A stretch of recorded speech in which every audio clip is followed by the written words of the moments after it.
tarde, está no ar o RBV News, edição tarde, que leva você, internauta, aos principais fatos do dia, em Mato Grosso do Sul, no Brasil e no mundo. Começamos essa segunda edição com um recado de solidariedade. Acontece até amanhã aqui em Campo Grande o feirão da ACC, a Associação dos Amigos das Crianças com Câncer. São agasalhos, camisas, blusas, meias, calça jeans e até guarda-chuva, tudo vendido a preços populares que variam de R$1 a R$50. As peças mais procuradas são os casacos infantis, que custam no máximo R$25. Para casa é possível comprar toalhas e até redes. O feirão pode ser visitado até às 5 horas da tarde de amanhã. A ACC fica na Avenida Ernesto Geisel, número 3475. E você acompanha agora a 7ª e última entrevista da nossa série de candidatos a prefeito aqui de Campo Grande. As entrevistas individuais foram gravadas e realizadas pelo jornalista e diretor-geral de jornalismo aqui do RBV News, Pio Lopes.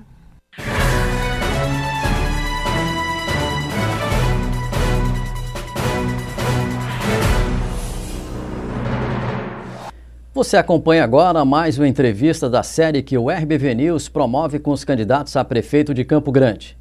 Esta série antecede o debate que será realizado no próximo dia 10 de setembro, às 8 horas da noite, no auditório da Anoreg, que contará com transmissão ao vivo pelo RBV News e TV Imaculada. De acordo com a ordem de sorteio, o entrevistado de hoje é o candidato pelo Partido dos Trabalhadores e deputado federal, Vander Loubet. Vander Luiz dos Santos Loubet foi um dos fundadores do PT em Mato Grosso do Sul. É bacharel em Direito, foi secretário de Infraestrutura, Obras e Habitação. E está em seu segundo mandato como deputado federal. Hoje nós vamos conversar com Vander para saber de suas propostas para Campo Grande. Bem, deputado, eu queria agradecer inicialmente a sua presença aqui para essa série de entrevistas que nós estamos realizando, que antecede o debate do dia 10, e iniciar essa entrevista falando sobre educação. Qual que é a proposta do candidato Vander Loubet para esse setor? Tudo bem, Pio. Uma satisfação poder estar aqui dando essa entrevista, a RBV News, mais a TV Imaculada, né? E parabenizar a direção pela oportunidade de a gente poder estar falando sobre as nossas ideias e as nossas propostas. Então, Pio, primeira coisa, essa questão da educação, a nossa proposta é a valorização do professor. Isso é uma marca nossa do PT, onde nós governamos. E nós votamos agora lá, que me orgulha muito como deputado, a questão do piso dos professores, que nós já temos em Campo Grande, mas aqui falta implantar, e nós como prefeito vamos implantar aquela questão de 1/3 da aula planejamento, para permitir com que os professores possam se preparar mais para poder dar uma aula melhor, né? Segunda coisa, a escola com tempo integral, né? Nós só temos 4 aqui, né? E a parte da tarde, pouca ocupação, nós temos que dar ocupação a essa nossa juventude. Nós queremos, em 4 anos, chegarmos a 1/3 das escolas do município com tempo integral. E mais, né, aumentar o número de vagas, principalmente nas creches. Há uma demanda muito grande, tem quase 50 mil vagas faltando, né, e hoje o governo federal, no Brasil carinhoso, tem recurso para a construção. A contrapartida é o município colocar funcionário. E nós inclusive vamos fazer concurso para o pessoal que trabalha nas creches. Também, outra coisa que está na nossa proposta é a questão da oportunidade aos alunos, ao mundo, né, do computador, nessa questão, usar essas ferramentas tecnológicas. A nossa meta é, nos 4 anos, fazer com que cada aluno da rede municipal tenha um computador. E os professores também, para que a gente possa também, esses alunos da rede pública, participar e ser disputado de igual para igual com o aluno da rede particular. E esse computador vai ser do aluno, ele vai poder levar para sua casa, né, e com isso familiarizar junto aos seus irmãos, a sua família, e no final ele devolve esse computador à escola, à escola municipal. Agora, no setor de saúde, deputado, a gente sabe que Campo Grande reclama muito dessa área de saúde. Sempre foi um problema para os prefeitos que passaram por Campo Grande. De que forma que o senhor pretende resolver os problemas mais gritantes na área de saúde? Primeiro, Pio, a saúde é uma questão, não é falta de dinheiro. Só o ano passado, o governo federal investiu 300 milhões e o governo municipal botou 200. Nós temos mais de 500 milhões de reais investindo na saúde. O problema na saúde é de gestão. O que nós pretendemos? Primeiro, valorizar os servidores da saúde. Hoje um médico é muito mal remunerado, não tem estímulo nenhum. Os outros servidores da saúde, a mesma coisa. Então nós pretendemos criar o cargo de plano de carreira, né? Valorizar os médicos, aumentar o número de médicos para atender lá na ponta, na unidade básica, criar o pronto-socorro municipal. É um absurdo Campo Grande, com 800 mil habitantes, não ter um pronto-socorro municipal. O que nós vamos fazer para criar o pronto-socorro municipal? Nós vamos aproveitar e vamos devolver à Santa Casa, a mantenedora da Santa Casa, porque eles fizeram uma intervenção na Santa Casa.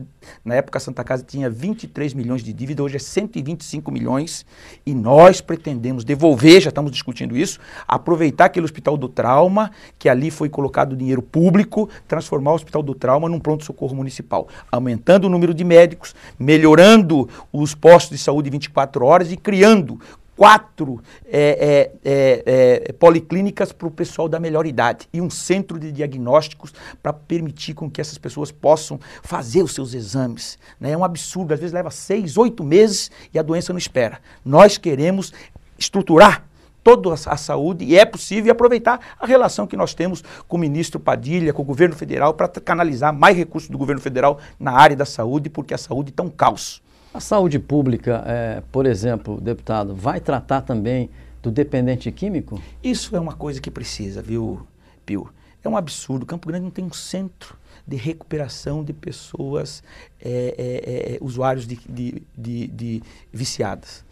Né? O que nós pretendemos? É possível, o Poder Municipal pode fazer, o Brasil Carinhoso, envolver as igrejas. Nós temos que fazer uma frente para... Hoje o crack está tomando conta da nossa juventude e o município não pode lavar as mãos. O município tem que ter clínicas de recuperação e nós vamos implantar as clínicas de recuperação, inclusive aproveitando, né, essas entidades que já prestam esse tipo de serviço, né, envolver elas. O grande problema hoje é que se tem pouca participação da sociedade civil na administração atual, nas últimas administrações. Nós vamos fazer uma administração participativa, inclusive nessa área, envolver a sociedade civil, principalmente essas entidades que já prestam esse tipo de serviço. E o poder público colocar recursos para que a gente possa ter esses centros de recuperação, para a gente poder oferecer isso para a nossa população, que tem, às vezes a gente vê mães chorando porque os filhos hoje estão viciados e não tem um centro de recuperação para poder colocar e recuperar esses jovens.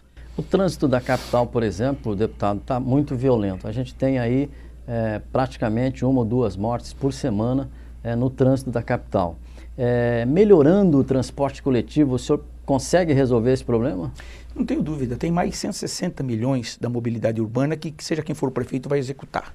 Nós temos que integrar o pessoal que anda de bicicleta, através das ciclovias, o pessoal que anda de moto, nós temos que fazer corredores para motovias e também os corredores para o transporte coletivo, né, para permitir com que o fluxo flua mais rápido e intervenções, né? Alguns lugares já precisa de viadutos, outros lugares você só na modernização você pode fazer usando tecnologia, ferramentas tecnológicas para poder fazer com que o trânsito possa fluir mais e diminuir a violência no trânsito. Mas mais do que isso, nós nessa questão da mobilidade temos que discutir o transporte coletivo. Aqui é o terceiro mais caro, só perde para Florianópolis e para Brasília. Nós vamos reduzir, tem 25 centavos, hoje é 2,85. Nós vamos trazer para 2,60. É possível fazer isso. Isso está alinhado com a política da nossa presidente Dilma, que é de reduzir os impostos. E aqui tem 25 centavos que dá para reduzir, porque não os empresários nem a prefeitura explica. A média das capitais brasileiras é 2,60 e nós vamos trazer a partir de 1º de janeiro para 2,60. E é possível isso, deputado? É possível porque quando você abre, né, os preços, a planilha, tem 25 centavos que não tem explicação, Pio. Por exemplo, né, o que acontece? Lá está que estão se pagando, está na planilha o cobrador. Hoje não tem mais cobrador. Lá na planilha está que os pneus se rodam 150 mil quilômetros, 100 mil quilômetros. Qualquer empresa de pneu, fábrica de pneu, fala que é 150. Né? Na planilha tem outras distorções que nós queremos debater e corrigir e trazer para 2,60 que é possível, é o preço das cidades do porte de Campo Grande e mais do que isso garante as gratuidades que se tem. É conversa fiada de que a gratuidade é 2,85 por causa que a gratuidade é muito em Campo Grande. Não é. Isso nós vamos trazer e a partir de 1º de janeiro, o primeiro ato como prefeito vai ser reduzir para 2,60 a tarifa de ônibus. A gente sabe do déficit habitacional da capital, de Campo Grande. O senhor parece que tem um programa específico para acabar com esse déficit. É possível acabar com o déficit habitacional de uma capital, deputado? É possível. Tem muito recurso da Minha Casa Minha Vida. Nós queremos intensificar mais isso, né? Estabelecer parceria, inclusive com o governo do estado nessa questão da habitação. Né? Se tem hoje o governo federal onde se tem recurso é para habitação. Né? E nós já temos hoje o maior programa de habitação da história do país, foi nesses 8 anos do Lula e nos 2 da Dilma. Nós queremos ampliarmos mais ainda. E é possível a gente ter como meta em 4 anos reduzir muito ou até mesmo zerar o déficit habitacional. Muito bem, eu agradeço a entrevista do deputado Vander Lobé e boa sorte aí nessa caminhada. Afinal de contas, até dia 7 de outubro tem muita coisa ainda, não, deputado? Eu que quero agradecer a vocês e para fazer também que nós vamos criar a subprefeitura, que é a coisa mais moderna para uma capital de 800 mil habitantes. Né? Começaria 6 por regiões. onde? Vai começar, nós vamos fazer dividir nas 7 regiões, nós vamos fazer 6 subprefeituras, aproximar o poder público do cidadão.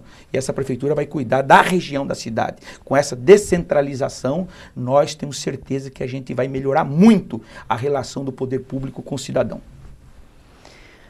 Você acabou de conferir a entrevista do candidato a prefeito de Campo Grande pelo PT, Vander Lobé. Lembrando que você pode assistir a representação desta entrevista hoje às 9h15 na TV Imaculada, no canal 15 da TV Aberta e 21 da NET.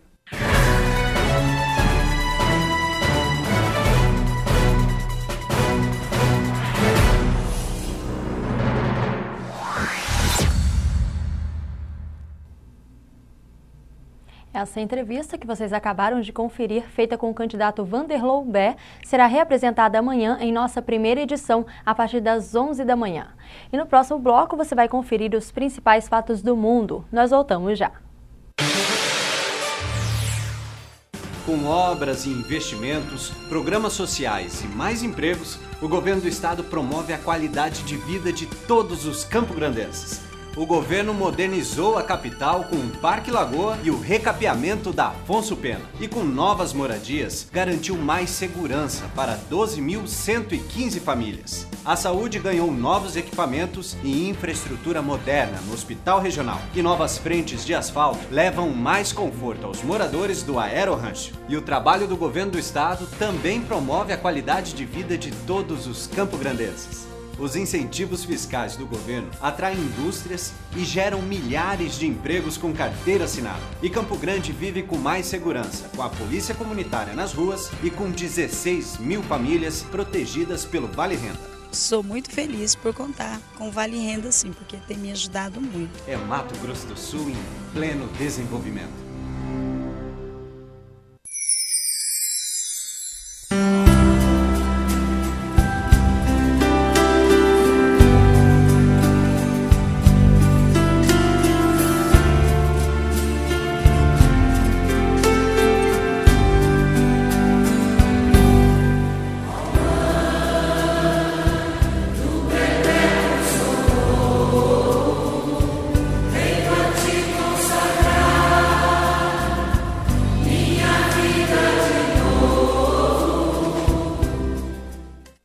Atenção! Se você procura qualidade e tecnologia em alta definição, LEDs, mídia de alta definição, 3305-5040.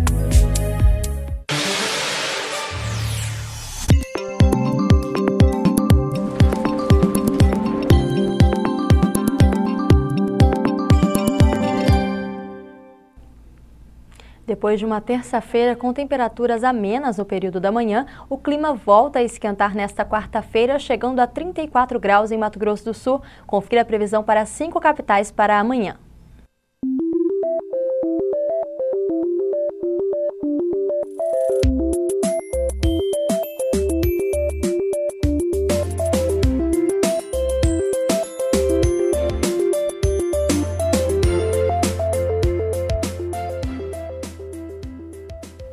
Depois da paralisação dos servidores federais, o Congresso Nacional retomou o debate sobre a regulamentação do direito de greve. A ideia é unificar as propostas. Protestos, estudantes sem aula, produtos parados nos portos. Nos últimos meses, cerca de 250 mil servidores federais fizeram greve. Com isso, volta a polêmica. Como deve ser a paralisação desses trabalhadores? O direito à greve é assegurado pela Constituição de 1988. Ao mesmo tempo, ela também define que é preciso uma lei para estipular regras para que as paralisações no serviço público não prejudiquem a população. Depois de 24 anos, o Congresso não aprovou nenhum dos projetos apresentados para regulamentar esse direito. Um deles, do ano passado, de autoria do senador Aloysio Nunes, reacendeu o debate. A proposta estabelece que metade dos funcionários públicos teriam que trabalhar em caso de greve. Esse percentual sobe para 60% se a paralisação for em serviços essenciais, como saúde, abastecimento de água e energia, transporte coletivo e tráfego aéreo. E se a greve for na área de segurança pública, 80% dos servidores seriam obrigados a trabalhar. Essas regras não agradam os representantes dos servidores, que participaram de uma audiência pública para discutir o tema. Ele proíbe praticamente o direito de greve no setor público. Pelo menos ele já define que 50% dos servidores públicos estão proibidos de fazer greve. Já começa por aí. Então, esse é o problema. Para o senador Paulo Paim, que também apresentou uma proposta sobre o direito de greve, o súbito interesse do Congresso pelo assunto é para agradar a opinião pública. Os governos, na verdade, nunca tiveram interesse em regulamentar o direito de greve, porque entendiam que a categoria estava desorganizada. No momento que a categoria mostrou que estava organizada, vamos correr para aprovar agora para proibir de fazer greve. Nos próximos dias, o governo deve se reunir com todos os lados para elaborar um novo projeto de lei. Eu creio que mais prejuízo teremos se regulamentarmos de forma soldada, sem ouvir os diferentes sindicatos de servidores, sem ouvir os governos, sem ouvir a sociedade, para ter uma posição madura que proteja a sociedade, e é importante falar isso, e ao mesmo tempo preserve o direito de greve. A subcomissão do Senado que estuda a reforma do FGTS se reuniu com empresários e representantes da sociedade em São Paulo. O grupo apresentou um relatório preliminar das propostas de mudança. O debate foi realizado na Federação das Indústrias do Estado de São Paulo. Senadores apresentaram um relatório preliminar do anteprojeto de reforma do FGTS. Propõem que o rendimento do fundo, hoje com 254 bilhões de reais, aumente dos atuais 3% para 4,5% ao ano mais TR.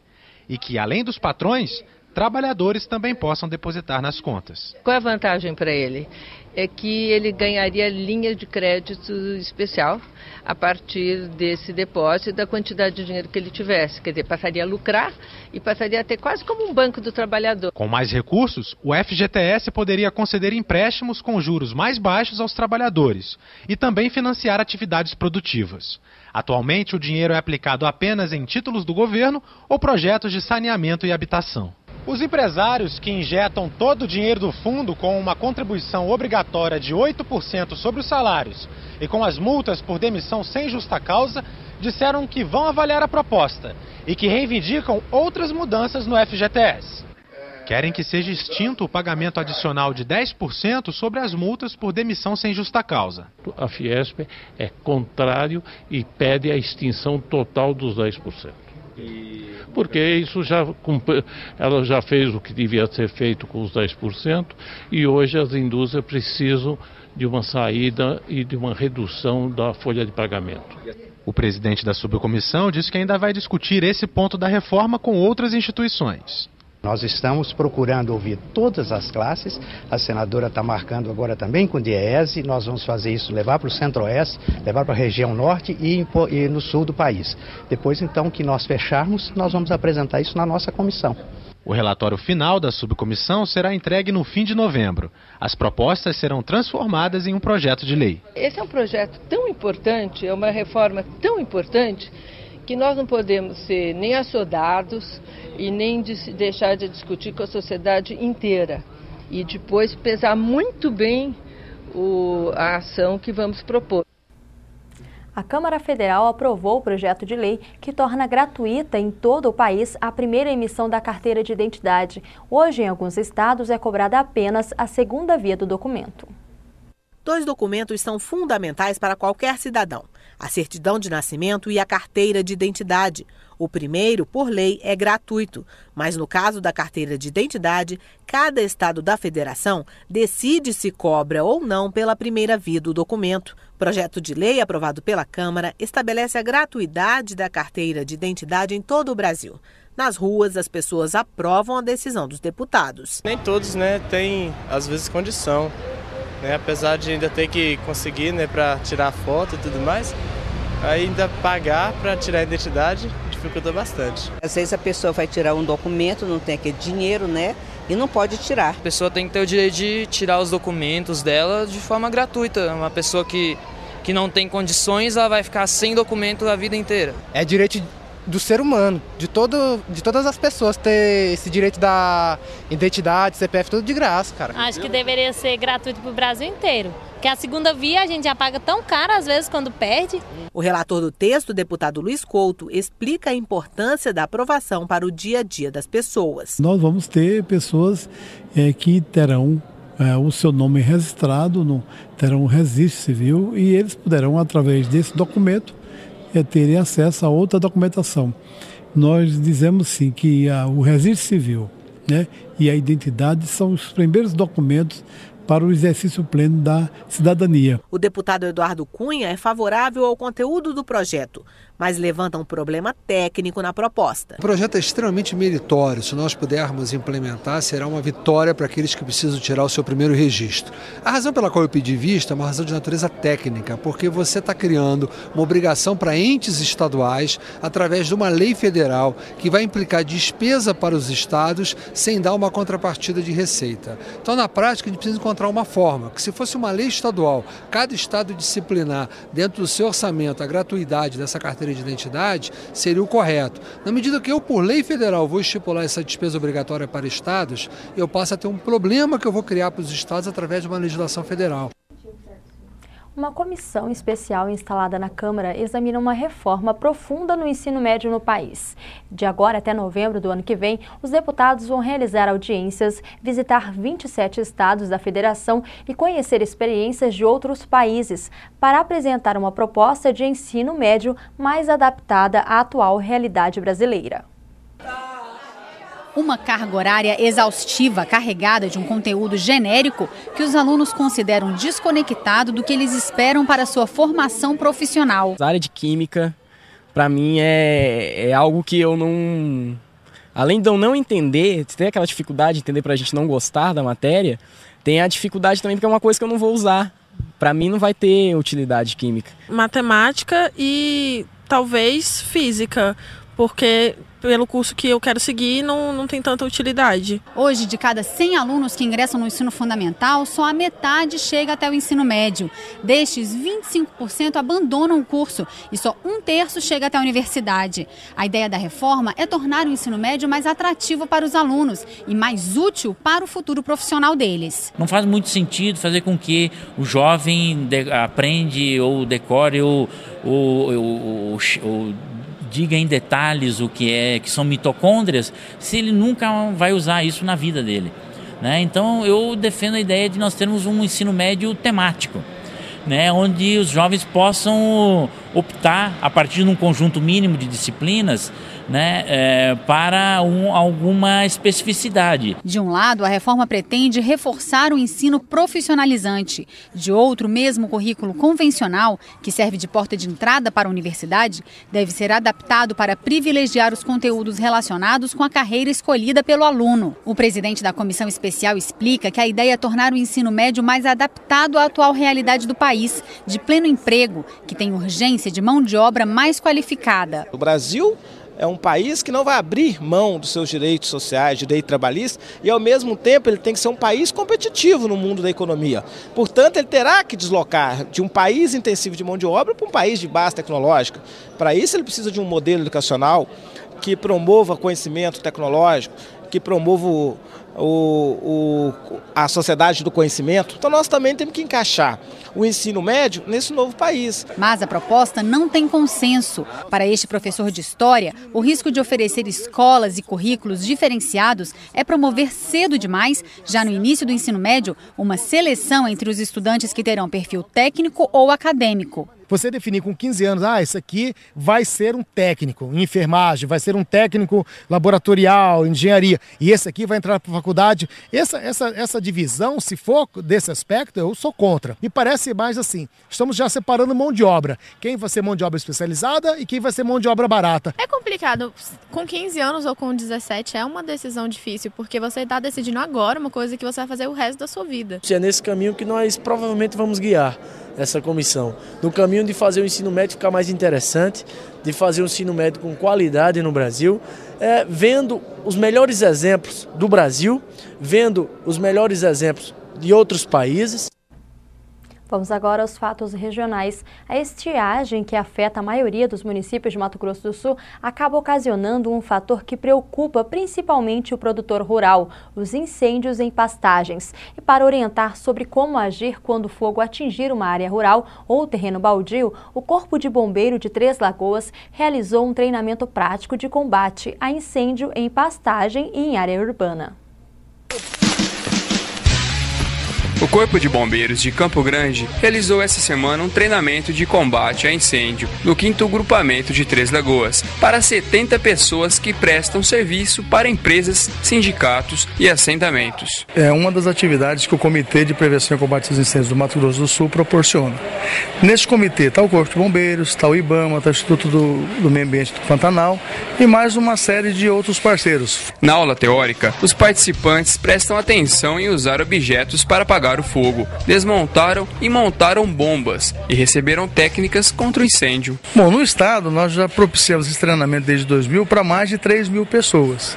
E a gente tem visto ao longo dos anos, o local onde que o projeto retorna, que as pessoas, quando tiveram incêndio nas suas propriedades, tiveram uma consciência maior de como acionar o bombeiro, de como fazer o primeiro combate, acionar o bombeiro, de se preparar fazendo aceiros ou comprando ou confeccionando alguns equipamentos específicos para o uso do combate aos incêndios florestais. Tudo pronto para ir para a aula prática, onde os participantes seguem para apagar o fogo em um terreno na rua Tapajós, no bairro Santa Lúcia. Nós temos 28 participantes.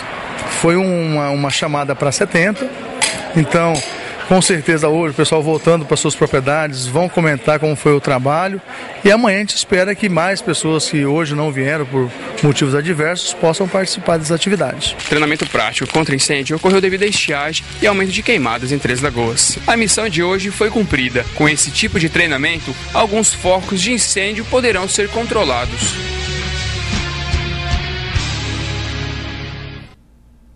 E ainda falando sobre o clima seco, a umidade relativa do ar em Campo Grande atingiu níveis tão críticos nos últimos dias que obrigou a Defesa Civil a emitir alerta para a população. Quem mais sofre com esse tempo são as crianças e os idosos, que lotam os postos de saúde. De acordo com a meteorologia, nos próximos dias a temperatura deve chegar a 36 graus na capital, Bandeirantes e em Terenos, com sensação térmica de 40 graus.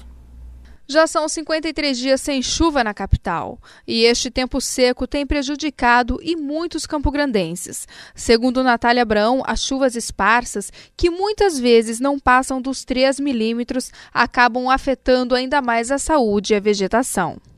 Não são boas para a saúde nem de pessoas, nem de animais, nem vegetais. Tendo em vista que você tem uma sequência relativamente grande sem chuva, são as chamadas estiagens. Isso potencializa a quantidade de energia no chão, o chão fica muito quente. Essa pouca chuva ela bate no solo e evapora-se imediatamente, sem benefício nenhum. Pelo contrário, ela provoca um retorno imediato dessa evaporação, prejudicando a vegetação e trazendo também componentes poluentes para pessoas e animais. O mês de setembro, pelo menos até a primeira quinzena, nós estamos passando por um período de estiagem até prolongada. Em relação aos anos anteriores, já ultrapassa praticamente 2 meses. E toda esta poeira e ventania acabam tirando o sossego das donas de casa que não conseguem deixar nada limpo, o que também prejudica a saúde das pessoas, principalmente das crianças que reclamam muito de dores na garganta, coriza no nariz e muita tosse. O atendimento por dia no posto de saúde varia de 50 a 60 crianças devido ao tempo seco.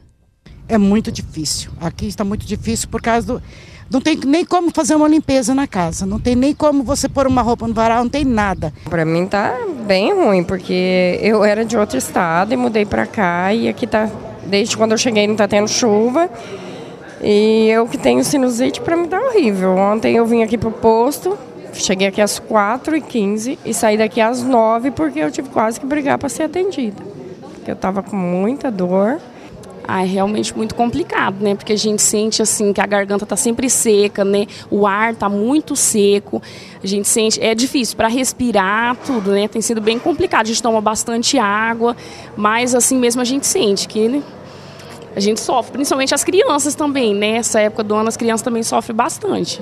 Umidade baixa. Este é o resultado da combinação da alta pressão atmosférica com altas temperaturas. E esta situação só deve mudar na semana que vem, quando uma frente fria vinda do sul do país deve chegar, fazendo com que a massa de ar seco que está sobre o centro-oeste perca força, facilitando também o avanço da umidade da Amazônia, provocando chuva em todo o estado.